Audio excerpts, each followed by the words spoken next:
नेताओं ने जो कहा वो उनके व्यक्तिगत राय हैं।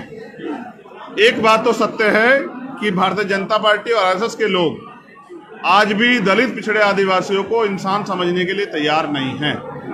आज भी वो उनकी पार्टियों में भी जो दलित पिछड़े आदिवासी अल्पसंख्यक वर्ग के लोग हैं उनको जातिगत टिप्पणी करके अपमानित करते हैं। इसके लिए बीजेपी को सोचना चाहिए और मैं इस बात का समर्थन करता हूं कि रामचरितमानस में जो भी शूद्रों को, महिलाओं को अपमानित करने जैसी टिप्पणियां हैं उनको अब उससे वहां से निकालने का समय आ गया है।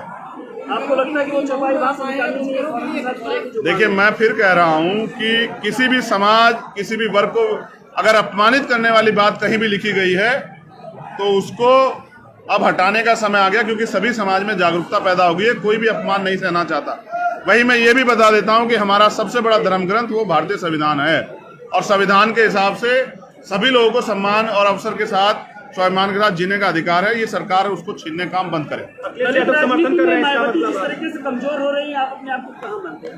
नहीं, मैं तो इन वर्गों में, दलितों के साथ पिछड़े आदिवासी और अल्पसंख्यक वर्गों में ये चेतना जागरूक करने काम कर रहा हूं कि वो बीजेपी के, आरएसएस के हथकंडों से सावधान होके अपनी वोट का प्रयोग एकजुट होकर करे, जिससे कि इनको सत्ता से बेदखल किया जा सके। की बात करते हैं या केवल निजी स्वार्थ बात? दोबारा से कहेंगे? ओम प्रकाश राजभर की राजनीति क्या लगती है? दलित की है? मैं किसी को क्यों बताने लगा? मैं कोई पत्रकार थोड़ा ही किसी को डिफाइन करूं। मैं तो एक बाबा साहब अम्बेडकर और मानव काशीराम साहब के, मामला रामस्वरूप वर्मा जी के आंदोलन का एक सिपाही हूं।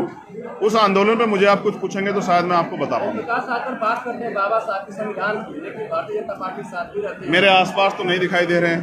जब वो मिले तो उनसे पूछेगा कि उनके मन में क्या है। अंसारी के नाम पर बड़े लोगों पर कार्रवाइयां हो रही हैं, इन कार्रवाइयों पर क्या कहेंगे? बुलडोजर चल रहे हैं। देखिए, बीजेपी सरकार ने उत्तर प्रदेश में कोई ऐसा काम नहीं किया जिसके दम पे वो लोगों के बीच जाके वोट मांग पाए। अभी नड्डा जी की और वो खुद मुख्यमंत्री उस सभा में थे, आपने देखा लोग नहीं थे।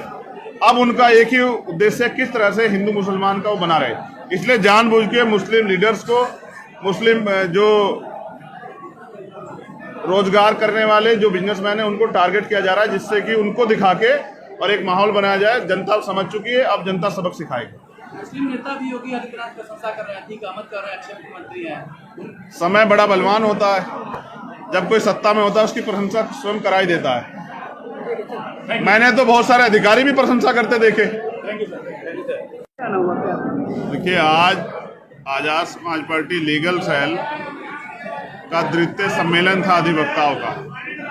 पहला सम्मेलन पश्चिम में हुआ था, ये पूर्वी उत्तर प्रदेश का सम्मेलन है। आजाद समाज पार्टी काशीराम अधिवक्ता सेल जो धीरे धीरे पूरे उत्तर प्रदेश के सभी जिलों में, सभी तहसीलों तक जिसका निर्माण हम लोग कर रहे हैं, आज उनका सम्मेलन और पूर्व में जो लोग, पूर्व के जो जिले हैं उनके अधिवक्ताओं का सम्मेलन जो है यहाँ मऊ में प्रस्तावित था, उसी में शामिल होने के लिए मैं आया हूँ। उनकी अधिवक्ताओं की कुछ मांगे हैं, जैसे अधिवक्ताओं को भी पेंशन का लाभ मिलना चाहिए, और एक जो सबसे बड़ी मांग जो दलित पिछड़े आदिवासी और अल्पसंख्यक जो वर्ग है उनके अंदर जिसकी बहुत लंबे समय झटपटाहट है, उनका ये मानना है और ये न्यायोचित मांग है कि अब कोलोजियम सिस्टम को खत्म करके all India judicial service commission बननी चाहिए और दलित पिछड़े आदिवासी और अल्पसंख्यक को भी सुप्रीम कोर्ट और हाई कोर्ट में जज बनने का अवसर प्राप्त होना चाहिए। जब एक चपरासी से लेके एक आईएएस तक के लिए परीक्षा होती है तो जज बनने के लिए भी परीक्षा होनी चाहिए। ये जो द्वार बंद करके दलित पिछड़े आदिवासी अल्पसंख्यक को रोका गया है, बहुत दिन से इस गुलामी को दलित पिछड़े आदिवासी अल्पसंख्यक सह रहे हैं। अब वो इसको सहना नहीं चाहते, अब वो चाहते हैं कि सुप्रीम कोर्ट, हाई कोर्ट में उनका प्रतिनिधित्व मिले। 2024 बहुत दूर है, अभी 2023 और नगर निकाय, नगर पालिका का चुनाव जल्दी आने वाला है। मुझे उम्मीद है कि जो सुप्रीम कोर्ट ने आदेश दिए थे कि जल्द से जल्द जो है ट्रिपल टेस्ट पास की जो रिपोर्ट वो आ जानी चाहिए, जिसको सरकार ने लापरवाही कारण जो चुनाव पीछे हटा, अब मुझे उम्मीद है कि मार्च के बाद अप्रैल तक वो रिपोर्ट आ जाएगी और नगर निकाय चुनाव होंगे और नगर निकाय चुनाव आजाद समाज पार्टी गठबंधन दलों के साथ मजबूती से लड़ेगी। जानबूझ के पिछड़े वर्ग के लोगों का प्रतिनिधित्व छीनने के लिए जो भारतीय जनता पार्टी की सरकार ने ट्रिपल टेस्ट की जो है आवश्यकता जो नीडेड थी वो पूरी नहीं की, उसके कारण ये चुनाव लंबे समय तक वापस ठहर गया है। अब उम्मीद है कि माननीय सर्वोच्च न्यायालय के आदेश पे चुनाव जल्द उत्तर प्रदेश में होगा। 24 की तैयारी ये है कि जैसे बिहार में जातिगत जनगणना हो रही है तो पूरे देश में जातिगत जनगणना होनी चाहिए। किस जाति कितनी संख्या, किस जाति का कितना प्रतिशत, सुप्रीम कोर्ट, हाई कोर्ट, यूनिवर्सिटियों में चांसलर, जो सेक्रेटरी अंडर सेक्रेटरी हैं, किस जाति के कितने, सीबीआई, ईडी, इनकम टैक्स में दलित पिछड़े आदिवासी को मौका मिला नहीं मिला,